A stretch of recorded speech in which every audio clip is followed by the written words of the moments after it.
Hi മക്കളെ, welcome to text tutor. നമ്മൾ ഇന്ന് 9ാം ക്ലാസ് ജോഗ്രഫിയിലെ എലോങ് ദി കോസ്റ്റ്, തീരങ്ങളിലൂടെ എന്ന് പറയുന്ന ചാപ്റ്ററിന്റെ ഏറ്റവും അവസാനത്തെ ഭാഗമാണ് എന്ത് ചെയ്യാൻ പോകുന്നത്, ഡിസ്കസ് ചെയ്യാൻ പോകുന്നത്. 2 ഭാഗങ്ങളിലായിട്ട് ഇതിന്റെ മുന്നത്തെ ഭാഗങ്ങളൊക്കെ നമ്മൾ ഡീറ്റെയിൽ ആയിട്ട് എന്ത് ചെയ്തിട്ടുണ്ട്, ഡിസ്കസ് ചെയ്തിട്ടുണ്ട് അല്ലേ. ആദ്യത്തെ ഭാഗത്ത് എന്ത് ചെയ്തു, നമ്മുടെ തീരപ്രദേശങ്ങൾ അല്ലെ 2 തരത്തിലുണ്ട്. ഒന്ന് പടിഞ്ഞാറൻ തീരസമതലം, വെസ്റ്റേൺ കോസ്റ്റൽ പ്ലെയിനും, അതുപോലെ കിഴക്കൻ തീരസമതലം, ഈസ്റ്റേൺ കോസ്റ്റൽ പ്ലെയിൻസ് എന്നുണ്ട്. 2 തരത്തിൽ ഡിവൈഡ് ചെയ്തു. പിന്നെ നമ്മൾ വെസ്റ്റേൺ കോസ്റ്റൽ പ്ലെയിൻസിനെ അഗൈൻ ഡിവൈഡഡ് ഇൻ ടു 3. ഏതൊക്കെയായിരുന്നു? ഗുജറാത്ത് കോസ്റ്റിലെ ഗുജറാത്ത് തീരം, പിന്നെ കൊങ്കൺ കോസ്റ്റിലെ കൊങ്കൺ തീരം, മലബാർ കോസ്റ്റ്. അപ്പുറത്തോ നമ്മൾ കിഴക്കൻ തീരത്തെ 2ആയിട്ടാണ് ഡിവൈഡ് ചെയ്തിരിക്കുക. നോർത്ത് സിർക്കാർ റീജിയൺ, അതായത് നമ്മുടെ വടക്കൻ സിർക്കാർസിലെ, അതുപോലെ തന്നെ എന്താണ് കൊറമാൻഡൽ തീരം, ഇങ്ങനെ 2 ചെയ്തു കിഴക്കൻ തീരത്തെ ഡിവൈഡ് ചെയ്തു. അത് നമ്മൾ ഡിസ്കസ് ചെയ്തു. അത് കഴിഞ്ഞതിന് ശേഷം നമ്മൾ ദ്വീപുകളെ കുറിച്ച് ഡിസ്കസ് ചെയ്തു അല്ലെ.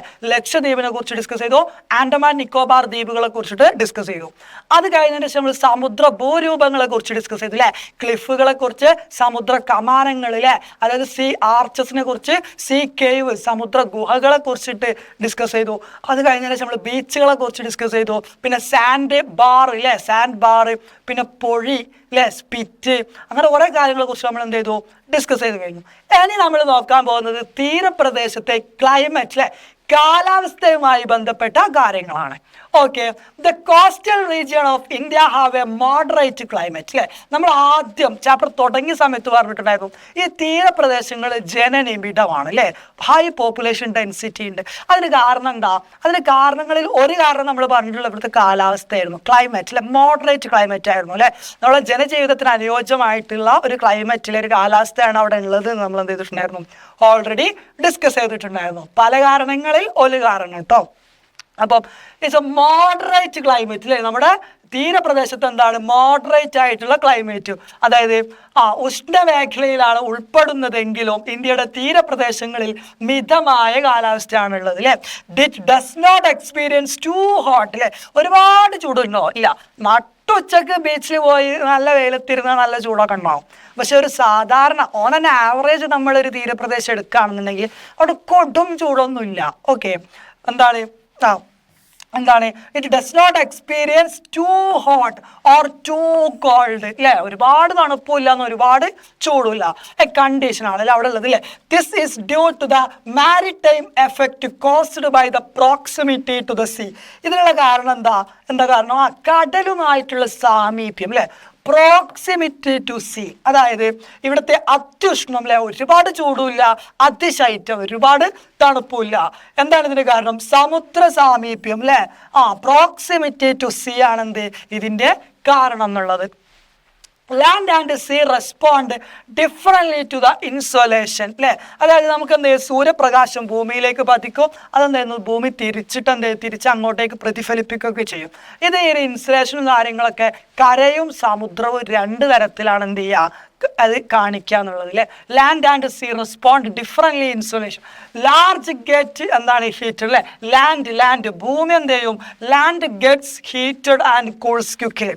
ഈ ഭൂമി കരപ്രദേശം എന്ത് ചെയ്യും, പെട്ടെന്ന് തണുക്കും, പെട്ടെന്ന് ചൂടാവും അല്ലേ, ഒക്കെ വളരെ പെട്ടെന്നാണ്. പക്ഷെ സമുദ്രം വളരെ സാവധാനത്തിലേ ചൂടാവുള്ളൂ, അതുപോലെ തന്നെ വളരെ സാവധാനത്തിൽ എന്ത് ചെയ്യുള്ളൂ, തണുക്കുകയും ചെയ്യുള്ളൂ അല്ലേ. എന്താണ്, കരയും കടലും സൂര്യതാപത്തോട് വ്യത്യസ്തമായാണ് പ്രതികരിക്കുന്നത്.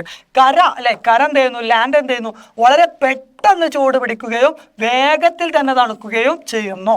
എന്ത് ചെയ്യുന്നു, കടൽ ആ സമയത്ത് എന്ത് ചെയ്യുന്നു, സാവധാനം ചൂട് പിടിക്കുകയും സാവധാനം തണുക്കുകയും ചെയ്യുന്നു. ഓക്കെ അല്ലേ. This result in the formation of land and sea breezes. കടൽക്കാറ്റും കടൽക്കാറ്റും രൂപപ്പെടാനുള്ള പ്രധാനപ്പെട്ട കാരണം എന്താ? ഈ കരയും കടലും ചൂടാവുന്നതിലുള്ള ആ ഒരു ഡിഫറൻസ് ആണല്ലേ, അതിൻ്റെ ഇൻസുലേഷൻ ആണ്. ഓക്കെ, പിന്നെന്താണ്, ഈ കാറ്റുകൾ തീവ്രപ്രദേശത്തെ ദിനാന്തരീക്ഷത്തെ എന്ത് ചെയ്യുന്നു, മിതപ്പെടുത്തുന്നതിൽ മുഖ്യ പങ്ക്. അതായത് കരക്കാറ്റും കടൽക്കാറ്റും ഉള്ളതിനെ കൊണ്ടാണ് എന്ത് ചെയ്യുന്നത്, നമ്മുടെ തീരപ്രദേശത്ത് ഒരു മിതമായിട്ടുള്ള കാലാവസ്ഥ കീപ്പ് ചെയ്യുന്നത് എന്നാണ് എന്ത് ചെയ്യുന്നത് ഇവിടെ പറയുന്നത് അല്ലേ. ഇത് നമ്മൾ കരക്കാറ്റും കടൽക്കാറ്റും ഉണ്ടാകുന്നതിൻ്റെ ഒരു ഡയഗ്രാം ആണ് എന്ത് ചെയ്തിട്ടുള്ളത്, കൊടുത്തിട്ടുള്ളത്. ഓക്കെ, ഇതെന്താണ്, ഇത് കര അല്ലെ, ലാൻഡ് ആണ്, ലാൻഡ് കര. പകൽ സമയമാണ്. സൂര്യനെ കണ്ടില്ലേ നിങ്ങൾ ഇവിടെ, സൂര്യൻ കണ്ടില്ലേ, സൂര്യൻ പകൽ സമയം, ഡേ ടൈം. ഈ സമയത്ത് എന്ത് ചെയ്യും, കര പെട്ടെന്ന് ചൂടാവും, എന്ത് ചെയ്യും, പെട്ടെന്ന് ചൂടാവും. കര ചൂടാവുമ്പോൾ എന്ത് ചെയ്യും? ഇവിടുത്തെ അറ്റ്മോസ്ഫിയർ എന്ത് ചെയ്യും? അറ്റ്മോസ്ഫിയറിലുള്ള എയർ ചൂടാവും. ഈ എയർ എന്ത് ചെയ്യും? ഒക്കെ മുകളിലേക്ക് പോവും അല്ലേ? മുകളിലേക്ക് പോവും. അപ്പം എന്ത് ചെയ്യും? ഇവിടെ വാക്കൻറ്റ് സ്പേസ് വരൂലേ? അപ്പൊ ഈ സ്പേസിലേക്ക് എന്ത് ചെയ്യും? ഇവിടെ പ്രഷർ കൂടിയിട്ടുള്ള ഈ സ്ഥലത്ത് നിന്ന് ഇങ്ങോട്ടേക്ക് എന്ത് ചെയ്യും? കാറ്റ് വീശും അല്ലേ? അപ്പോൾ ഈ ഒരു കാറ്റിന് നമ്മൾ വിളിക്കുന്ന പേരെന്താണ്? എന്താ വിളിക്കുക? ഈ കാറ്റിന് നമ്മൾ വിളിക്കുന്ന പേരാണ് കടൽ കാറ്റ് അല്ലേ? സീ ബ്രീസ് അല്ലെങ്കിൽ കടൽ കാറ്റ് എന്ന് വിളിക്കുക. കൂൾ സീ ബ്രീസ് അല്ലെങ്കിൽ എന്ത് വിളിക്കും? കടൽ കാറ്റ് എന്ന് വിളിക്കും. എന്താ വിളിക്കുക? കടൽ കാറ്റ്. എവിടെ നിന്നാണോ കാറ്റ് തുടങ്ങുന്നത് അതിന്റെ അടിസ്ഥാനത്തിലാണ് അതിന് നമ്മൾ പേരിടുക. കടലിൽ നിന്ന് തുടങ്ങുന്ന കാറ്റ് നമ്മൾ എന്ത് വിളിക്കും? കടൽ കാറ്റ്. കരയിൽ നിന്ന് തുടങ്ങുന്ന കാറ്റ് എന്താ വിളിക്കുക? കരക്കാറ്റ് അല്ലേ? അപ്പൊ കടലിൽ നിന്ന് തുടങ്ങുന്ന കാറ്റിനെ സീ ബ്രീസ് എന്നും കരയിൽ നിന്ന് തുടങ്ങുന്ന കാറ്റിനെ ലാൻഡ് ബ്രീസ് എന്നും വിളിക്കും അല്ലേ? അപ്പൊ ഇവിടെ ഇപ്പൊ എന്താ സംഭവിച്ചത്? ഞാൻ ഒന്നുകൂടെ പറഞ്ഞുതരാം, ഒന്നുകൂടെ എന്ത് ചെയ്യാം, ഈ ഒരു ഭാഗം എക്സ്പ്ലെയിൻ ചെയ്ത് തരാം. അതായത് പകൽ സമയം സൂര്യന് കണ്ടില്ലേ, സൂര്യപ്രകാശമൊക്കെ ഉണ്ട്, ഇവിടെ നല്ല ചൂടായിരിക്കും. ഈ ചൂടുണ്ടാകുമ്പോൾ എന്ത് ചെയ്യും? ചൂടുണ്ടാകുന്ന സമയത്ത് ഇവിടുത്തെ എയറൊക്കെ ചൂടാവും. അപ്പൊ ഇവിടെ എന്ത് ചെയ്യും? വാം എയറാവും അല്ലെ? ഇവിടുത്തെ എയറൊക്കെ എന്ത് ചെയ്യും? ചൂടാവും, വാം എയറാവും. ഈ വാം എയറാവുമ്പോൾ അതെന്ത് ചെയ്യും? മുകളിലേക്ക് പോകും അല്ലെ? അതിന്റെ ഡെൻസിറ്റി ഒക്കെ കുറഞ്ഞിട്ട് അത് മുകളിലേക്ക് പോകും. മുകളിലേക്ക് പോകുമ്പോൾ ഇവിടെ പ്രഷർ കുറയും. അപ്പൊ പ്രഷർ കൂടിയിട്ടുള്ള ഈ തണുത്ത കാറ്റിലെ കടലിന്റെ മുകളിൽ ഇത് ഇങ്ങോട്ടേക്ക് എന്ത് ചെയ്യും? ഫ്ലോ അടിക്കും അല്ലെ? ഫ്ലോ ചെയ്യും. അതിന് നമ്മൾ വിളിക്കുന്നത് കടൽ കാറ്റ് അല്ലെങ്കിൽ സീ ബ്രീസ്. എന്ത് വിളിക്കും? See breeze. ഓക്കെ അല്ലേ? ഓക്കെ അല്ലേ? ഓക്കെ. ഇനി രാത്രി സമയങ്ങളിൽ എന്താണ്? രാത്രി സമയങ്ങളിൽ നേരെ തിരിച്ചാണ് അല്ലെ? രാത്രി സമയങ്ങളിൽ എന്ത് ചെയ്യും? കര പെട്ടെന്ന് തണുക്കും. ചന്ദ്രനുണ്ടോ അമ്പിളിമാമൻ? അപ്പൊ എന്ത് ചെയ്യും? നമ്മുടെ മൂൺ കേട്ടോ, മൂണാണ് എന്ത് ചെയ്യും? നമ്മുടെ കര എന്ത് ചെയ്യും? ഇതാണ് നമ്മുടെ ലാൻഡ്. കര ലാൻഡ്. ഇത് അപ്പൊ എന്ത് ചെയ്യും? പെട്ടെന്ന് ഇവിടെ തണുക്കും, പെട്ടെന്ന് തണുക്കും ഇവിടെ കര അല്ലേ? ഓക്കെ. അല്ലെ ഇതിന്റെ നേരെ ഓപ്പോസിറ്റ് ആണ് രാത്രി നടക്കുക അല്ലെ? അപ്പൊ രാത്രി സമയങ്ങളിൽ എന്താ? നിങ്ങൾ ഇവിടെ കണ്ടില്ലേ? ഇതെന്താണ്? ഇതാണ് നമ്മുടെ ചന്ദ്രൻ അല്ലെ? മൂണ് അല്ലെ? മൂൺ അമ്പിളിമാമൻ. അപ്പൊ ഇതെന്താണ്? കര ലാൻഡ്. ഈ ലാൻഡ് ഏരിയ പെട്ടെന്ന് രാത്രി ആകുമ്പോൾ പെട്ടെന്ന് തണുക്കും അല്ലെ? കര പെട്ടെന്ന് തണുക്കുകയും പെട്ടെന്ന് ചൂടാവുകയും ചെയ്യും. ലാൻഡ് എന്ത് ചെയ്യുന്നു? പെട്ടെന്ന് തണുക്കും, പെട്ടെന്ന് ചൂടാവും. എന്നാൽ കടൽ എന്താണ്? സാവധാനത്തിലേ തണുക്കുള്ളൂ, സാവധാനത്തിലേ ചൂടാവുകയും ചെയ്യുള്ളൂ. ഓക്കെ അല്ലേ? അപ്പൊ രാത്രി ആവുമ്പോൾ കര പെട്ടെന്ന് അങ്ങോട്ട് തണുക്കും. അപ്പൊ കടൽ എന്ത് ചെയ്യും? കടല് പെട്ടെന്ന് എന്ത് ചെയ്യും? ചൂടാവും. കടൽ കമ്പാരിറ്റീവ്ലി കടലിന്റെ മുകളിൽ എന്ത് ചെയ്യും? ചൂട് കൂടുതലായിരിക്കും അല്ലെ? അപ്പൊ എന്ത് ചെയ്യും? ഇവിടുന്ന് കരയിൽ നിന്ന് കടലിലേക്ക് എന്ത് ചെയ്യും? കാറ്റ് വീശും. അതിന് നമ്മൾ എന്താ വിളിക്കുക? കരക്കാറ്റ്. എന്താ വിളിക്കുക? കരക്കാറ്റ്. അല്ലെങ്കിൽ എന്ത് വിളിക്കും? ലാൻഡ് ബ്രീസ് എന്ന് വിളിക്കും. എന്താ വിളിക്കുക? Land breeze. ഇത് അവിടെ കൊടുത്തിട്ടുണ്ട്, കൂൾ ലാൻഡ് ബ്രീസ് അല്ലെ? കടലിൽ എന്ത് ചെയ്യും? കമ്പാരിറ്റീവ്ലി ചൂടായിട്ടുള്ള എയർ ആയിരിക്കും രാത്രി സമയങ്ങളിൽ ഉണ്ടാവുക. ഓക്കെ അല്ലേ? അപ്പൊ ഇത് നേരെ ഓപ്പോസിറ്റ് അല്ലേ? അപ്പൊ എന്ത് ചെയ്യാം? ജസ്റ്റ് ഇത്ര ആലോചിച്ച് വെക്കുക.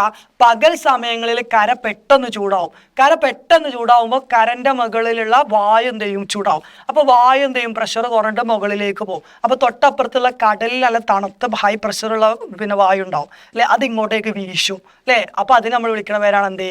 കരക്കാറ്റ്. കടൽ കാറ്റ് അല്ലെ? എന്താ വിളിക്കുക? See breeze.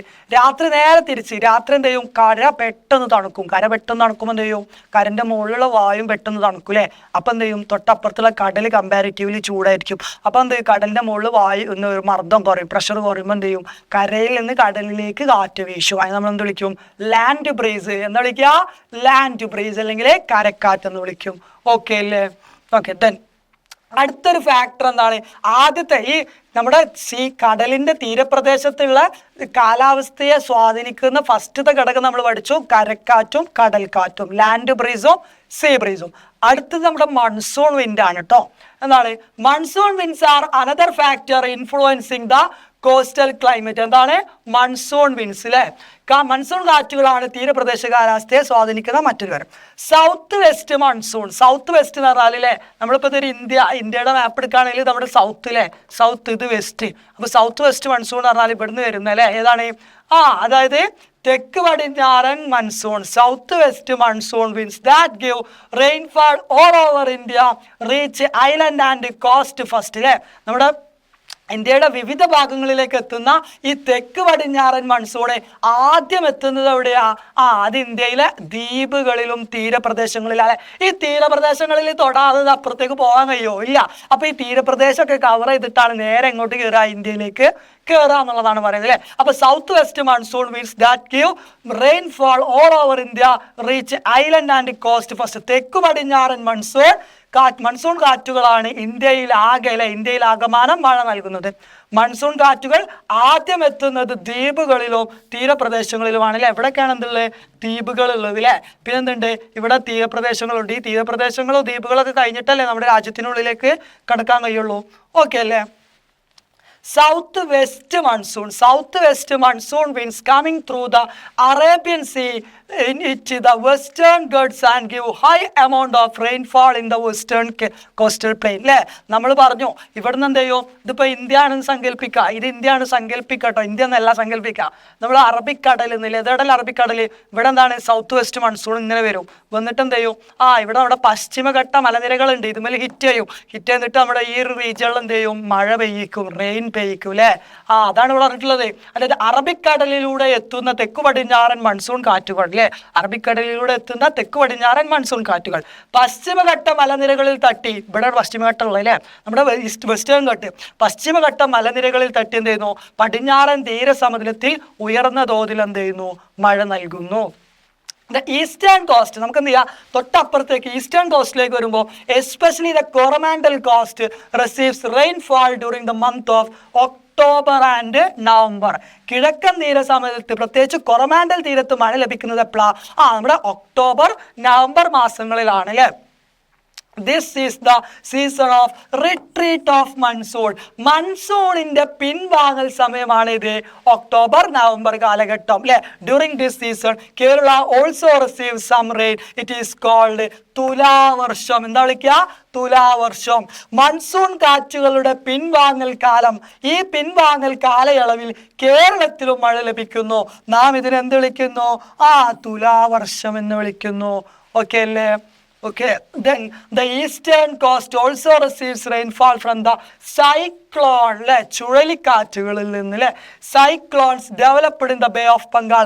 ഇടക്കിടക്ക് കേൾക്കുകയല്ലേ ചുഴലിക്കാറ്റുകളിലെ. നമ്മുടെ ഇന്ത്യയിൽ ഇടക്കിടക്ക് എന്തുണ്ടാവും? ഇന്ത്യയുടെ തീരപ്രദേശങ്ങളിൽ ഒരുപാട് സമയം എന്തുണ്ടായിട്ടുണ്ട്?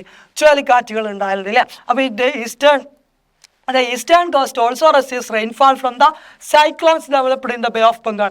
ബംഗാൾ ഉൾക്കടലിൽ രൂപപ്പെടുന്ന ചക്രവാളങ്ങൾ, സൈക്ലോൺ എന്ന് പറഞ്ഞാല് ചക്രവാളങ്ങളിൽ നിന്നുമാണ് എന്ത് ചെയ്യുന്നത്? കിഴക്കൻ തീര സമതലത്തിൽ മഴ ലഭിക്കുന്നത്. ഓക്കെ അല്ലേ. അപ്പൊ ഇത്രയും കാര്യങ്ങളാണ് നമുക്ക് നമ്മുടെ തീരപ്രദേശങ്ങളിലെ കാലാവസ്ഥയുമായി ബന്ധപ്പെട്ട് പഠിക്കാനുള്ളത്. തീരപ്രദേശത്തിലെ കാലാവസ്ഥ എന്താണ്? മോഡറേറ്റ് ക്ലൈമറ്റ് ആണ്. അത്യാവശ്യം കുഴപ്പമില്ലാത്ത രീതിയിൽ മഴയൊക്കെ ലഭിക്കുന്നുണ്ട്. അതുകൊണ്ട് തന്നെ അവിടെ ഉണ്ട് ഫോറസ്റ്റുകൾ ഉണ്ട് നമ്മുടെ തീരപ്രദേശങ്ങളോട് അടുപ്പിച്ചിട്ടോ. തീരപ്രദേശങ്ങളിലല്ല, അതിനോട് ചേർന്നുള്ള ഭാഗങ്ങളിൽ. പിന്നെന്തുണ്ട്? നമുക്ക് തീരപ്രദേശങ്ങളിൽ കരക്കാറ്റും കടൽക്കാറ്റും അല്ലെ, see breeze and land breeze ഉണ്ട്. പിന്നെ സൗത്ത് വെസ്റ്റ് മൺസൂൺ എന്താണ്? മഴ ലഭിക്കാൻ തീരപ്രദേശങ്ങളിൽ പ്രത്യേകിച്ച് പടിഞ്ഞാറൻ തീരത്ത് മഴ ലഭിക്കാനുള്ള പ്രധാനപ്പെട്ട കാരണം അല്ലെ. കിഴക്കൻ തീരത്ത് പ്രത്യേകിച്ച് കൊറമാൻഡൽ തീരത്ത് മഴ ലഭിക്കാനുള്ള പ്രധാനപ്പെട്ട കാരണം ഏതാ? റിട്രീറ്റിംഗ് ഓഫ് മൺസൂൺ, നമ്മുടെ തുലാവർഷം അല്ലെ. അതായത് മൺസൂണിന്റെ പിൻവാങ്ങൽ കാലഘട്ടമാണ്. ഓക്കെ. പിന്നെ സൈക്ലോൺസ്, ചക്രവാളങ്ങൾ എന്ത് ചെയ്യുന്നുണ്ട്? മഴയിലേക്ക് കോൺട്രിബ്യൂട്ട് ചെയ്യുന്നുണ്ട് എന്നുള്ളതാണ്. ഓക്കെ അല്ലേ. അടുത്തത് നമുക്ക് പഠിക്കാനുള്ളത് സോയിൽ ടൈപ്പിനെ കുറിച്ചിട്ടാണ് അല്ലേ. തീരപ്രദേശത്തെ മണ്ണിനങ്ങളെ കുറിച്ചിട്ട്, സോയിലിനെ കുറിച്ചിട്ടാണ്. Depositional soil formed by the depositional activity of rivers and waves is generally found in coastal regions. അതായത് നമ്മുടെ തീരപ്രദേശങ്ങളിൽ പ്രധാനമായിട്ടും കാണപ്പെടുന്നത് നദികൾ കൊണ്ടുവരുന്ന ഡെൽറ്റകൾ അല്ലേ. നമുക്കറിയാം, നമ്മൾ കിഴക്കൻ തീരസമുദ്രം പഠിച്ചപ്പോൾ അല്ലേ, മഹാനദി, ഗോദാവരി, കൃഷ്ണ നദികൾ കൊണ്ടുവന്ന ഡെൽറ്റകൾ ഉണ്ട്, ഡെപ്പോസിഷണലായിട്ട് രൂപപ്പെട്ട. അങ്ങനെ ഡെൽറ്റകൾ കൊണ്ടുവന്നിട്ട് ഡെപ്പോസിഷൻ ആയിട്ടുള്ള റിവർ കൊണ്ടുവന്നിട്ടുള്ള നിക്ഷേപണങ്ങൾ മൂലമുണ്ടാക്കിയിട്ടുള്ള മണ്ണുകളുണ്ട് അല്ലേ. അതുപോലെ തിരമാലകൾ, സീ വേവ്സ് ഡെപ്പോസിറ്റ് ചെയ്ത് രൂപപ്പെടുത്തിയിട്ടുള്ള മണ്ണിനങ്ങളുണ്ട്. നദികളുടെയും തിരമാലകളുടെയും നിക്ഷേപണ പ്രക്രിയയിലൂടെ രൂപപ്പെടുന്ന നിക്ഷേപണ മണ്ണാണ് തീരപ്രദേശത്ത് പൊതുവെ കാണപ്പെടുന്നത്. ഓക്കെ അല്ലേ. സാൻഡി സോയിൽസ് മണൽ എന്താണ്? സാൻഡി സോയിൽ മണൽ മണ്ണ്, യെല്ലോ മഞ്ഞ മണ്ണ്, ആൻഡ് റെഡ് ലാറ്ററൈറ്റ് റെഡ് ചുവന്ന ലാറ്ററൈറ്റ് മണ്ണുകളിലെ ചെങ്കല്ല് മണ്ണുകൾ, അതുപോലെ black clay soil and peat മണ്ണ് are found on the western Ghats അല്ലെ. മണൽ നിറഞ്ഞ മണ്ണും മഞ്ഞ മണ്ണ്, ചുവപ്പ് നിറമുള്ള ലാറ്ററൈറ്റ് മണ്ണും കറുത്ത കളിമണ്ണും ജൈവാംശം കൂടിയ പീറ്റ് മണ്ണും പടിഞ്ഞാറൻ തീര സമതലങ്ങളിലെ കാണപ്പെടുന്നു. ഓക്കെ അല്ലേ. Alluvial soil is A commonly found in alluvial soil അല്ലേ. അലൂവിയൽ നമ്മുടെ ജൈവാംശമൊക്കെ കൂടിയിട്ടുള്ള എക്കൽ മണ്ണ് അലൂവിയൽ സോയിൽ എന്ത് ചെയ്യുന്നു തീരപ്രദേശങ്ങളിൽ കാണും. അതുകൊണ്ട് തന്നെ തീരപ്രദേശത്ത് നമ്മൾ ഒരുപാട് കൃഷിയൊക്കെ ചെയ്യലുണ്ടായിരുന്നത്. Alluvial soil is commonly found in the eastern coastal area. നമ്മുടെ ഈസ്റ്റേൺ കോസ്റ്റൽ ഏരിയയിൽ എന്താണ് അലൂവിയൽ സോയിലാണ് കാണപ്പെടുന്നത്. Sandy laterite soil and black soil are also found. അല്ലെ, കറുത്ത മണ്ണ് എന്ത് ചെയ്യുന്നുണ്ട് കാണപ്പെടുന്നുണ്ട്. എന്താണ് പലയിടങ്ങളിലായി എന്താണ് മണൽ നിറഞ്ഞ ചെങ്കൽ മണ്ണും കറുത്ത മണ്ണും. മണൽ നിറഞ്ഞ ചെങ്കൽ മണ്ണും കറുത്ത മണ്ണും എവിടെ കാണും കിഴക്കൻ തീരപ്രദേശങ്ങളിൽ കാണും. കിഴക്കൻ തീരപ്രദേശങ്ങളിൽ കൂടുതലുള്ളത് ഏതാ? അത് അലൂവിയൽ സോയിലാണ്, അതായത് എക്കൽ മണ്ണാണ്. ഓക്കെ അല്ലേ? നമുക്ക് എന്ത് ചെയ്യുന്നു, ഓരോ തീരപ്രദേശം നമ്മൾ ക്ലാസിഫൈ ചെയ്തിട്ടുണ്ടായിരുന്നു. പടിഞ്ഞാറൻ തീരസമുദ്രത്തെ 3ആയിട്ട് ഏതൊക്കെയായിരുന്നു പടിഞ്ഞാറൻ? Gujarat cost, Konkan cost, Malabar cost. കിഴക്കൻ തീരസമുദ്രത്തിൽ ഏതൊക്കെ ഉണ്ടായിരുന്നു? ഈസ്റ്റേൺ കോസ്റ്റ്, ലക്ഷദ്വീപ് ഈസ്റ്റേൺ കോസ്റ്റും അതേമാതിരി വടക്കൻ സിർക്കാസും അല്ലേ. പിന്നെ 2 ദ്വീപുകളുണ്ട്, ഏതൊക്കെയാണ്? ലക്ഷദ്വീപുണ്ട്, ആൻഡമാൻ നിക്കോബാർ ഐലൻഡുകളുണ്ട് അല്ലേ. എന്തുണ്ട്? ഗുജറാത്ത് കോസ്റ്റിൽ എന്തുണ്ട്? ബ്ലാക്ക് സോയിൽ, കറുത്ത മണ്ണുണ്ട്. പിന്നെ കോസ്റ്റൽ അലൂവിയൽ സോയിൽ ഉണ്ട് അല്ലേ. തീരദേശ എക്കൽ മണ്ണുണ്ട്. പിന്നെ എന്തുണ്ട്? സലൈൻ സോയിൽ ഉണ്ട് അല്ലെ, ലവണ മണ്ണുണ്ട്. പിന്നെന്താണ്? ഗുജറാത്ത് തീരത്തിലെ കൊങ്കൺ തീരത്ത് എന്തുണ്ട്? കൊങ്കൺ തീരത്ത് ബ്ലാക്ക് സോയിൽ, കറുത്ത മണ്ണുണ്ട്, ലാറ്ററൈറ്റ് സോയിൽ അല്ലെ, കറുത്ത മണ്ണും ലാറ്ററൈറ്റ് സോയിലും. മലബാർ കോസ്റ്റിൽ എന്തുണ്ട്? അലൂവിയൽ സോയിൽ ഉണ്ട്, പേറ്റ് സോയിൽ ഉണ്ട് അല്ലെ, എക്കൽ മണ്ണുണ്ട്, പേറ്റ് മണ്ണുണ്ട്. ദെൻ ഈസ്റ്റേൺ കോസ്റ്റിൽ എന്തുണ്ട്? ഈസ്റ്റേൺ കോസ്റ്റ് പറഞ്ഞാൽ നമ്മുടെ വടക്കൻ സിർക്കാർസും അതുപോലെ തന്നെ എന്താണ് കൊറമാൻഡൽ തീരവും ഉൾപ്പെടുന്നതാണിത് ഈസ്റ്റേൺ കോസ്റ്റ് എന്നുള്ളത് അല്ലേ. Coastal alluvial soil, delta alluvial soil അല്ലെ. തീരദേശ എക്കൽ മണ്ണുണ്ട്, ഡെൽറ്റ എക്കൽ മണ്ണുണ്ട് അല്ലെ. പിന്നെ എന്താണ്? ലക്ഷദ്വീപിലെ മണ്ണ്. ലക്ഷദ്വീപിൽ പവിഴപ്പുറ്റുകളാൽ നിർമ്മിതമായിട്ടുള്ളതാണ്. അതുകൊണ്ട് തന്നെ അവിടുത്തെ മണ്ണെന്താണ്? കോറൽ സാൻഡി സോയിലാണ്, അതായത് പവിഴ മണൽ മണ്ണാണ് കേട്ടോ. പിന്നെ ആൻഡമാൻ നിക്കോബാർ ഐലൻഡുകൾ marine sandy soil and alluvial soil അല്ലെ. സമുദ്രജന്യ മണൽ മണ്ണോ എക്കൽ മണ്ണോ ആണ് എവിടെ കാണുന്നത്? എവിടെ കാണുന്നത്? ആൻഡമാൻ നിക്കോബാർ ഐലൻഡിൽ കാണുന്നത്. അപ്പം തീരം അല്ലെ, എന്താണ്? തീരം, കോസ്റ്റ് അല്ലെ, തീരം, കോസ്റ്റ്. അതുപോലെ തന്നെ സോയിൽ ടൈപ്പ്, മണ്ണിനം. ഈ ടേബിൾ എന്ത് ചെയ്യുക? ജസ്റ്റ് ഒന്ന് നോക്കിപ്പോണം. കുറച്ച് എന്താണ് ഇമ്പോർട്ടൻ്റ് ആയിട്ടുള്ള ഒരു ടേബിൾ ആണ് കേട്ടോ. അടുത്ത നമുക്ക് നോക്കാനുള്ളത് മണ്ണിനങ്ങൾ കഴിഞ്ഞു. കാലാവസ്ഥ പഠിച്ചോ, മണ്ണിനങ്ങൾ പഠിച്ചോ. അടുത്തത് സസ്യജാലങ്ങൾ. തീരപ്രദേശത്തെ സസ്യജാലങ്ങളെ കുറിച്ചിട്ടാണ് എന്ത് ചെയ്യാനുള്ളത് നമുക്ക് അടുത്തതായിട്ട് നോക്കാനുള്ളത് അല്ലെ. Owing to its tropical location and proximity to the sea, the climate is also almost similar in the coastal region of the India. എന്താണ്? Hence the vegetation types are also common. അതായത് ഉഷ്ണമേഖലയിൽ സ്ഥിതി ചെയ്യുന്നതിനാലും സമുദ്ര സാമീപ്യം മൂലവും ഇന്ത്യയുടെ തീരദേശങ്ങളിൽ കാലാവസ്ഥയും ഏറെക്കുറെ സമാനമാണ്. അതിനാൽ സസ്യജാലങ്ങളും ഏറെ സമാനതകൾ കാണാവുന്നതാണ്. അത് കാലാവസ്ഥ സെയിം ആയതിനെ കൊണ്ട് തന്നെ തീരപ്രദേശങ്ങളിലൊക്കെയുള്ള സസ്യജാലങ്ങളും തന്നെയാണ് സെയിം തന്നെയാണ് ഉള്ളതാണ് കേട്ടോ. Most of the coastal plains have been extensively converted into agricultural lands. തീരപ്രദേശ ഭൂമികളൊക്കെ എന്ത് ചെയ്തിട്ടുണ്ട്? നിലവിൽ ഒരുപാട് കൃഷിഭൂമികളിലെ അഗ്രികൾച്ചറൽ ലാൻഡ് ആയിട്ട് നമ്മൾ എന്ത് ചെയ്തിട്ടുണ്ട്? കൺവേർട്ട് ചെയ്തിട്ടുണ്ട് അല്ലേ. എന്നിട്ട് അവിടെ ഒരുപാട് ക്രോപ്പുകൾ ചെയ്തിട്ടുണ്ട്. എന്താ ചെയ്യുക? കോക്കനട്ട്, തെങ്ങ് ചെയ്തിട്ടുണ്ട്, വാഴ, ബനാന കൃഷി ചെയ്തിട്ടുണ്ട്, റൈസ്, നെല്ല് കൃഷിയുണ്ട്, പിന്നെ വെജിറ്റബിൾസ്, പച്ചക്കറി കൃഷി ചെയ്തിട്ടുണ്ട് അല്ലെ. സമതലങ്ങളിൽ മിക്ക പ്രദേശങ്ങളും വ്യാപകമായിട്ട് കൃഷിഭൂമികളായി മാറ്റപ്പെട്ടിട്ടുണ്ട്. അതിനാൽ സ്വാഭാവിക സസ്യജാലങ്ങളെക്കാൾ കൂടുതലായിട്ട് എന്താ കാണുന്നത്? തെങ്ങ്, വാഴ, നെല്ല്, പച്ചക്കറികൾ തുടങ്ങിയ കാർഷിക വിളകൾ എന്ത് ചെയ്യുന്നു? നമ്മുടെ തീരപ്രദേശങ്ങളിൽ കാണപ്പെടുന്നു. ഓക്കെ അല്ലേ? ഓക്കെ. ഒരു കോസ്റ്റൽ വെജിറ്റേഷൻ അല്ലെ, തീരപ്രദേശ സസ്യങ്ങൾ. കോസ്റ്റൽ വെജിറ്റേഷനുമായി ബന്ധപ്പെട്ട ചെറിയൊരു ഫ്ലോ ചാർട്ട് എന്ത് ചെയ്തിട്ടുണ്ട്? കൊടുത്തിട്ടുണ്ട്. ജസ്റ്റ് എന്ത് ചെയ്യുക? ഒന്ന് നോക്കുക അല്ലെ. ഡ്രൈ കോസ്റ്റൽ വെജിറ്റേഷന്, അതായത് വരണ്ട തീരദേശ സസ്യങ്ങൾ. തീരദേശ സസ്യങ്ങൾ 2 തരത്തിലുണ്ട്. ഒന്ന് ഡ്രൈ ആയിട്ടുള്ള അല്ലെ, ഡ്രൈ കോസ്റ്റൽ വെജിറ്റേഷൻ, വരണ്ട തീരദേശ സസ്യങ്ങളും. അതുപോലെ വെറ്റ് കോസ്റ്റൽ വെജിറ്റേഷൻ, ആർദ്രത നിറഞ്ഞ. ആർദ്രത വാട്ടർ കണ്ടന്റ് ഉള്ളതിനാണെന്ന് പറയാം ആർദ്രത. വെറ്റ് കേട്ടോ, വെറ്റ് തീരദേശ സസ്യങ്ങൾ. അപ്പൊ നമുക്ക് ഡ്രൈ കോസ്റ്റൽ വെജിറ്റേഷൻ എന്ത് വരും? സാൻഡി സ്ട്രാൻഡ് വെജിറ്റേഷൻ അല്ലെ. തീരമണൽ പരപ്പുകളിൽ കാണപ്പെടുന്നത്. തീരമണൽ പരപ്പുകളിൽ പിന്നെ സാൻഡി അല്ലാതെ ഏതാ കാണുക അല്ലെ? മണൽ പരപ്പുകളിൽ അല്ലേ. അപ്പൊ എന്താണ്? തീരപ്രദേശത്തുള്ള മണൽ പരപ്പുകളിൽ കാണപ്പെടുന്ന സസ്യങ്ങൾ, തീരപ്രദേശത്തുള്ള മണൽ പരപ്പുകളിൽ കാണപ്പെടുന്ന സസ്യങ്ങൾ അല്ലെ. Sandy strand vegetation. ഇതെന്താണ്? ഡ്രൈ ആയിരിക്കും. മണൽ പരപ്പുകൾ ഡ്രൈ അല്ലേ? ആണ്. അടുത്തെന്താണ്? റോക്കി സ്ട്രാൻഡ് വെജിറ്റേഷൻ അല്ലെ. തീരദേശ പാറക്കെട്ടുകൾ. അതായത് തീരദേശം കടലിന്റെ സൈഡിലൊക്കെ നിങ്ങൾ പാറക്കെട്ടുകളൊക്കെ കണ്ടിട്ടുണ്ടാവും അല്ലെ. അതെന്താണ്? ഡ്രൈ അല്ലേ? പാറക്കെട്ടുകൾ വെറ്റാണോ? ഡ്രൈ അല്ലേ? ഡ്രൈ ആണ്. അപ്പോൾ പാറക്കെട്ടുകൾ എന്താണ്? ഡ്രൈ ആണ്. അതുകൊണ്ട് തന്നെ അതും എന്താണ്? നമ്മുടെ ഡ്രൈ കോസ്റ്റൽ വെജിറ്റേഷൻ, വരണ്ട തീരദേശ സസ്യങ്ങളിൽ ഏത് വരുന്നു? തീരദേശ പാറക്കെട്ടുകളിലെ സസ്യങ്ങൾ, റോക്കി സ്ട്രാൻഡ് വെജിറ്റേഷൻ വരുന്നു കേട്ടോ. അപ്പോൾ അത് രണ്ടെണ്ണമാണ് ഇതിൽ വരുന്നത്. ഡ്രൈയിൽ ഏതാണ്? ഡ്രൈയിൽ രണ്ടെണ്ണമാണ് വരുന്നത് വരണ്ടതിൽ. ഏതൊക്കെയാ? ഒന്ന് സാൻഡ് സ്ട്രാൻഡ്, അതായത് തീരെ മണൽപ്പരപ്പുകളിൽ ഡ്രൈ ആയിരിക്കൂലേ? പാറക്കെട്ടുകൾ അതിലും ഡ്രൈ ആയിരിക്കൂലേ? കോമൺ സെൻസ് യൂസ് ചെയ്താൽ മതി. ഓക്കെ അല്ലേ? സെറ്റ്. അടുത്തത് എന്താണ്? വെറ്റായിട്ടുള്ളത് കേട്ടോ. വെറ്റായിട്ടുള്ളത് ഒന്നുകൂടി വെറൈറ്റികൾ ഉണ്ടാവും അല്ലേ? അപ്പോൾ ഏതൊക്കെയുള്ളത്? മാംഗ്രോവുകൾ അല്ലേ? നമ്മുടെ കണ്ടൽ ചെടികൾ എവിടെ ഉണ്ടാവും? വെറ്റായിട്ടുള്ള കോസ്റ്റൽ ഏരിയകളിൽ കാണപ്പെടുന്നതാണ് കണ്ടൽ കാടുകൾ അല്ലേ? സാൾട്ട് മാർഷ് പ്ലാന്റ്സ് അല്ലേ? ലവണ ചതുപ്പ് നിലങ്ങളിലെ സസ്യങ്ങൾ, അതായത് ഇതിനടുത്തുള്ള ഒരുപാട് ചതുപ്പ് നിലങ്ങളുണ്ടാവും, വെറ്റ് ലാൻഡുകൾ. അവിടെ ഉണ്ടായിരുന്ന ഉപ്പ് കൂടിയിട്ടുള്ള, അതായത് ആ വെള്ളത്തിൽ ജീവിക്കുന്ന സസ്യങ്ങൾ ഉണ്ടാവും, സാൾട്ട് മാർഷ് പ്ലാന്റ്സ്. പിന്നെ സീ വീടുകളിലെ കടൽ പായലുകൾ, സീ വീടുകൾ എന്ന് പറഞ്ഞാൽ കടൽ പായലുകൾ. പിന്നെന്താണ്? സീ ഗ്രാസ് എന്ന് പറഞ്ഞാൽ കടൽ സസ്യങ്ങൾ. പിന്നെന്താണ്? കോറൽ പ്ലാന്റ്സ്, അതായത് കോറൽ സസ്യങ്ങൾ. ഇതൊക്കെയാണ് എന്ത് ചെയ്യുന്നത്? കാണപ്പെടുന്നത്. ഇതൊക്കെ ജസ്റ്റ് എന്ത് ചെയ്യുക, ഇതൊക്കെ ഒന്ന് നോക്കി പോവാട്ടോ. ഇതൊക്കെ കുറേയൊക്കെ നമുക്ക് എന്ത് ചെയ്യാം? ലോജിക്ക് വെച്ചിട്ട് ചെയ്യാൻ പറ്റും. ഒന്ന് ഡ്രൈയും ഒന്ന് വെറ്റും അല്ലെ? വരണ്ടതും ആർദ്രതും. വരണ്ടയിൽ രണ്ടെണ്ണം വരിക, മണൽ വരണ്ടിട്ടാ. അപ്പൊ എന്താണ്? Sandy strand vegetation. പിന്നെ റോക്ക്, പാറ വരണ്ടിട്ടല്ലേ? അപ്പൊ എന്താണ്? റോക്കി സ്ട്രാൻഡ് വെജിറ്റേഷൻ, തീരദേശ പാറക്കെട്ടിലെ സസ്യം. ബാക്കി നമ്മൾ കണ്ടൽക്കാട് എവിടെ ഉണ്ടാവുക? നിങ്ങൾക്ക് അറിയാം കണ്ടൽക്കാട് എവിടെ ഉണ്ടാവുക? ചതുപ്പിലുണ്ടാവുക അല്ലെ? പിന്നെ ചതുപ്പിലുണ്ടാവുന്ന ചതുപ്പ് ലവണങ്ങളിൽ ഉണ്ടാവുന്ന സസ്യങ്ങളുണ്ട്. പിന്നെ പായലുകൾ എവിടെ ഉണ്ടാവും? വരണ്ട സ്ഥലത്താണോ പായലുണ്ടാവുക? അല്ല, വെള്ളക്കെട്ടിലുണ്ടാവും അല്ലെ? അപ്പൊ പായലുകളുണ്ട് അല്ലെ? സീ വീടുകൾ, കടൽ സസ്യങ്ങൾ, കടൽ റീഫുകൾ അല്ലെ? അതായത് നമ്മുടെ എന്താണ്? കടൽ കോറൽ റീഫുകൾ, കോറൽ പ്ലാന്റുകളൊക്കെ എവിടെ ഉണ്ടാവുന്നു? ഈ ഒരു വെറ്റ് കോസ്റ്റൽ വെജിറ്റേഷനിൽ എന്ത് ചെയ്യുന്നു? കാണപ്പെടുന്നു. നമുക്ക് എന്ത് ചെയ്യാം? ഈ പറഞ്ഞിട്ടുള്ള മാംഗ്രോവിനെ കുറിച്ചിട്ടുള്ള ഒരു കോളം ടെക്സ്റ്റിൽ കൊടുത്തിട്ടുണ്ട്. ജസ്റ്റ് എന്ത് ചെയ്യാം നോക്കാം അല്ലെ? മാംഗ്രോവ്സ് എന്ന് പറഞ്ഞാൽ എന്താണ്? നമ്മുടെ കണ്ടൽ കാടുകൾ അല്ലെ? Mangroves, the lungs of cost. കണ്ടൽ കാടുകൾ തീരദേശത്തിന്റെ ശ്വാസകോശം. Mangroves are plants growing in saltwater marshes of tropical cost.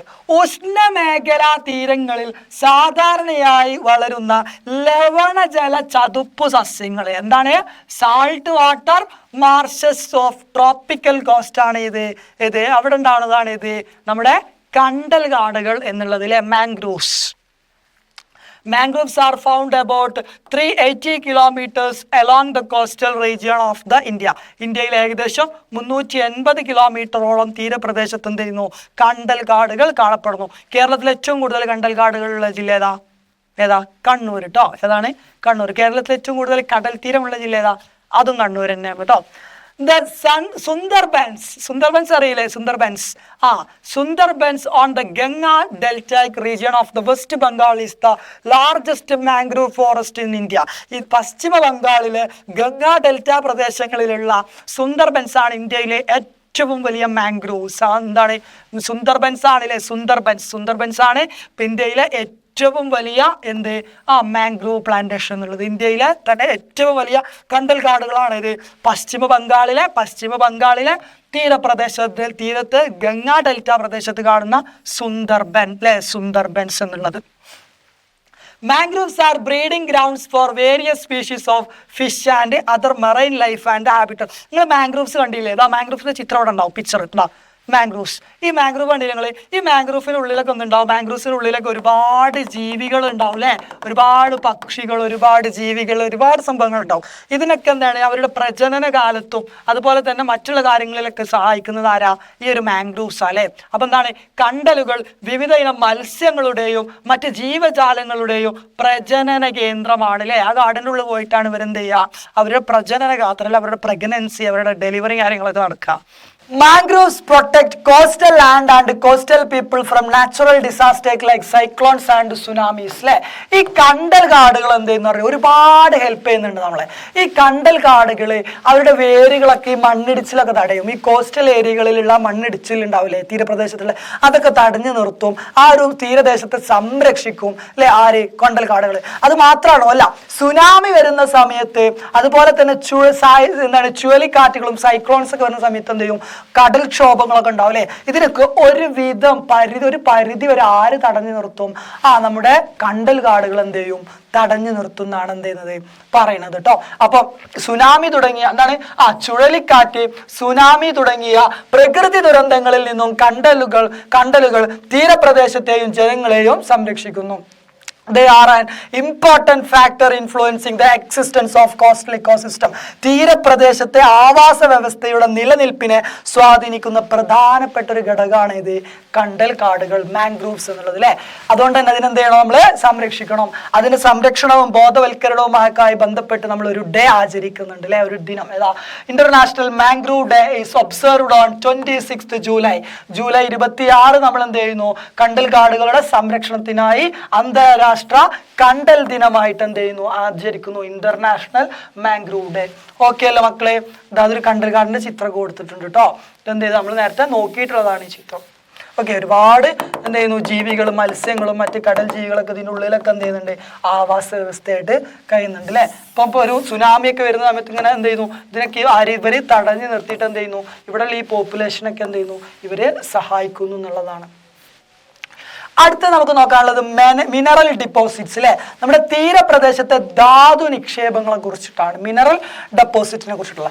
Indian coastal region have large deposit of metallic and non metallic minerals of industrial value അല്ലെ.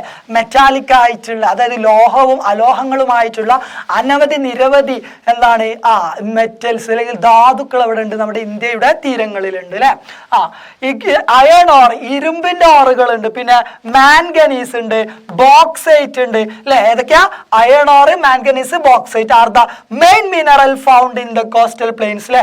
ഇരുമ്പയിര്, മാംഗനീസ്, ബോക്സൈറ്റ് തുടങ്ങിയവയാണ് ഇത് തീരദേശത്ത് കാണപ്പെടുന്ന പ്രധാനപ്പെട്ട നമ്മുടെ ധാതു നിക്ഷേപങ്ങൾ എന്നുള്ളത് അല്ലെ. Rare earth minerals such as monocyte which is an ore mineral of atomic fuel uranium are also found in the coastal black sand അല്ലെ. കരിമണൽ ഉണ്ടാവും തീരപ്രദേശത്തുള്ള കരിമണൽ. ഈ കരിമണലിൽ എന്ത് കാണപ്പെടുന്നു? ആണവ ഇന്ധനം അല്ലെ. ആണവ ഇന്ധനം, അറ്റോമിക് ഫ്യൂവൽ ആയിട്ടുള്ള യുറേനിയം വേർതിരിച്ചെടുക്കാവുന്ന മോണോസൈറ്റ് പോലുള്ള അപൂർവ ധാതുക്കളും തീരദേശ കരിമണലിൽ കാണുന്നു അല്ലെ. മോണോസൈറ്റ് പോലുള്ള ധാതുക്കൾ എവിടെ കാണുന്നു? തീരദേശ കരിമണലിൽ കാണുന്നു. പ്രത്യേകിച്ച് അവിടെ ഉണ്ട്, നമ്മുടെ കേരള തീരത്തുണ്ട്, കൊല്ലം. കണ്ടോ? കൊല്ലം ജില്ലയിലെ ചവറയിലും ഒഡീഷയിലെയും തമിഴ്നാട്ടിലെയും ചില തീരങ്ങളിൽ എന്ത് ചെയ്യുന്നുണ്ട്? ഇത്തരം കരിമണൽ എന്ത് ചെയ്യുന്നുണ്ട്? കാണപ്പെടുന്നുണ്ട്. ഓക്കെ അല്ലേ? അടുത്ത നമുക്ക് നോക്കാനുള്ളത് ജനസംഖ്യയും ജനജീവിതവും അല്ലെ. Population and human life in coastal area. അതായത് Indian coastal region is densely populated. നമ്മൾ ചാപ്റ്റർ തുടങ്ങിയ സമയത്ത് പറഞ്ഞു അല്ലെ, ഡെൻസ്ലി പോപ്പുലേറ്റഡ് ആണെന്നുള്ളത്. As most factors influence the population disturbance are favourable അല്ലെ. ജനസംഖ്യാ വിതരണത്തെ സ്വാധീനിക്കുന്ന ഡിസ്ട്രിബ്യൂഷൻ ആർ ഫേവറബിൾ. അതായത് ജനസംഖ്യാ വിതരണത്തെ സ്വാധീനിക്കുന്ന ഘടകങ്ങളിൽ മിക്കതും അനുകൂലമായതിനാൽ ഇന്ത്യൻ പ്രദേശങ്ങളിൽ ജനനിബിഡമായിരിക്കും. ഇതിന്റെ കാരണങ്ങൾ നമ്മൾ ചാപ്റ്റർ തുടങ്ങുമ്പോൾ തന്നെ ഡിസ്കസ് ചെയ്തിട്ടുള്ളതാണ്. ഓക്കെ അല്ലേ? ഓക്കെ.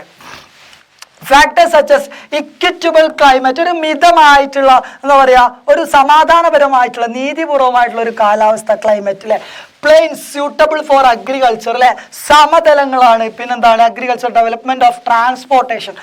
ഒരു മല തുരന്ന് റോഡ് ഉണ്ടാക്കാനും കടലിലൂടെ പാലം കെട്ടാനൊക്കെ ഉള്ള പണിയുണ്ടോ? നിരപ്പായ സ്ഥലത്തൂടെ റോഡ് ഉണ്ടാക്കാനില്ല. ഇറ്റ് ഇസ് ഈസി അല്ലെ. അപ്പൊ അതുകൊണ്ട് തന്നെ കൺവീനിയന്റ് ആയതുകൊണ്ട് തന്നെ കൂടുതൽ റോഡുകളൊക്കെ വരുമ്പോൾ കൂടുതൽ ആളുകൾ എന്ത് ചെയ്യും? അവിടെ താമസമാക്കും അല്ലെ. എംപ്ലോയ്മെന്റ് ഓപ്പർച്യൂണിറ്റീസ് ലൈക്ക് അഗ്രികൾച്ചർ അല്ലെ. കൃഷി കൂടുതൽ സൗകര്യം എവിടെയാണ്? തീരപ്രദേശത്താണ്. ഫിഷിംഗ് അല്ലെ, മത്സ്യബന്ധനം, tourism, availability of water, mineral deposit and industries make coastal plain densely populated അല്ലെ. നമ്മുടെ തീരപ്രദേശ മേഖല എന്താണ്? പോപ്പുലേഷൻ ജനനിബിഡമാവാനുള്ള കാരണങ്ങൾ എന്തൊക്കെയായിരുന്നു? സമതലമായിട്ടുള്ള, അതായത് ഗതാഗത വികസനത്തിന് സമതലമായിട്ടുള്ള ഭൂപ്രകൃതി, കൃഷി, മത്സ്യബന്ധനം, ടൂറിസം പോലുള്ള ഒരുപാട് കാര്യങ്ങളിലെ കാലാവസ്ഥ ഉണ്ട്, കൃഷിയൊക്കെ ഉണ്ട്.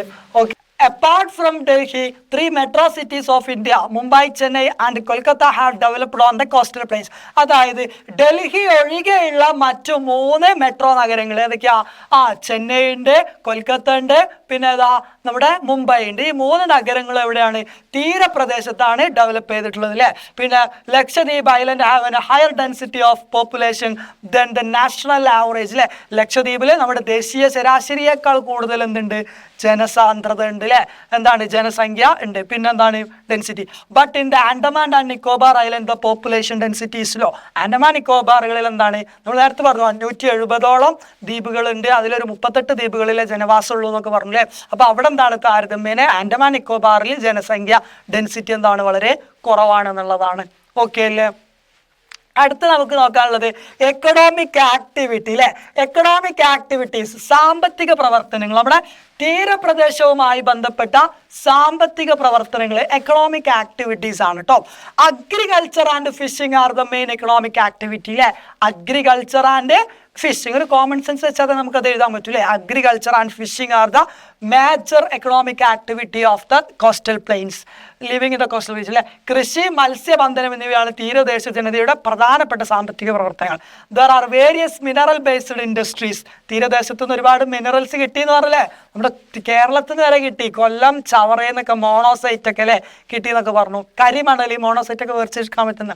പിന്നെ ഷിപ്പ് ബിൽഡിംഗ്, കപ്പൽ നിർമ്മാണശാലകൾ, ഫിഷ് പ്രോസസ്സിംഗ് അല്ലെ? ഫിഷ് പ്രോസസ്സിംഗ്, പിന്നെ സാൾട്ട് മാനുഫാക്ചറിങ്, ഉപ്പ് നിർമ്മിക്കുന്ന കമ്പനികൾ, അതുപോലെ കോസ്റ്റൽ റീജിയനിലെ വിവിധ ധാതു അധിഷ്ഠിത വ്യവസായങ്ങൾ, കപ്പൽ നിർമ്മാണം, മത്സ്യ സംസ്കരണം, ഉപ്പ് നിർമ്മാണം തുടങ്ങിയ വ്യവസായങ്ങൾ എന്തുണ്ട്? തീരദേശത്ത് ഉണ്ട്. പിന്നെ പ്രധാനപ്പെട്ട ഇപ്പോൾ വളർന്നുകൊണ്ടിരിക്കുന്നതാണ് ഇത് ടൂറിസം എന്നുള്ളത് അല്ലെ? Tourism is an important employment sector in the coastal region which has a great potential and it's expanding day by day. ഈ തീരപ്രദേശങ്ങളിൽ ഏറെ സാധ്യതയുള്ളതും അനുദിനം വളർന്നുകൊണ്ടിരിക്കുന്നതുമായ ഒരു പ്രധാന തൊഴിൽ മേഖലയാണ് ഇത് വിനോദസഞ്ചാരം, ദാറ്റ് ഈസ് ടൂറിസം. ഏതാണ്? Tourism. Ports plays an important role in the economic development of a coastal region അല്ലെ? നമ്മുടെ തീരപ്രദേശത്ത് ഉണ്ടാവുന്ന തുറമുഖങ്ങൾ, ആ തുറമുഖങ്ങൾ എന്ത് ചെയ്യുന്നു? തീരപ്രദേശത്തിന്റെ ഡെവലപ്മെന്റിന് വളരെയധികം സ്വാധീനം ചെലുത്തുന്നുണ്ട് അല്ലെ? ചരക്കുകൾ കൊണ്ടുവരുന്നതും കൊണ്ടുപോകുന്നതും ഒക്കെ ബന്ധപ്പെട്ട് ഒരുപാട് ഇൻഡസ്ട്രികളൊക്കെ എന്ത് ചെയ്യും? തീരപ്രദേശം ബേസ് ചെയ്തിട്ട് എന്ത് ചെയ്യും? ഡെവലപ്പ് ചെയ്യും. Export and import of the industrial products and raw materials are carried out through the ports. തീരപ്രദേശത്തെ വ്യവസായ പുരോഗതിക്ക് തുറമുഖങ്ങളുടെ പങ്ക് വളരെ പ്രധാനമാണ്. വ്യാവസായിക ഉൽപ്പന്നങ്ങളും അസംസ്കൃത വസ്തുക്കളും കയറ്റുമതി ചെയ്യുന്നതും ഇറക്കുമതി ചെയ്യുന്നതും തുറമുഖങ്ങൾ വഴിയാണ്. ഓക്കെ അല്ലേ? ഓക്കെ. ചാലഞ്ചസ്, ഏറ്റവും ലാസ്റ്റ് ടോപ്പിക്കാണ്.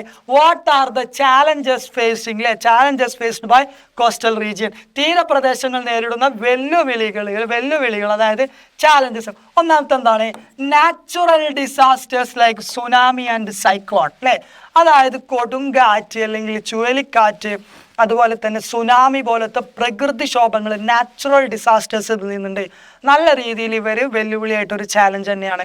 രണ്ടാമത്തേതാണ് sea level rise due to the global climate change അല്ലെ?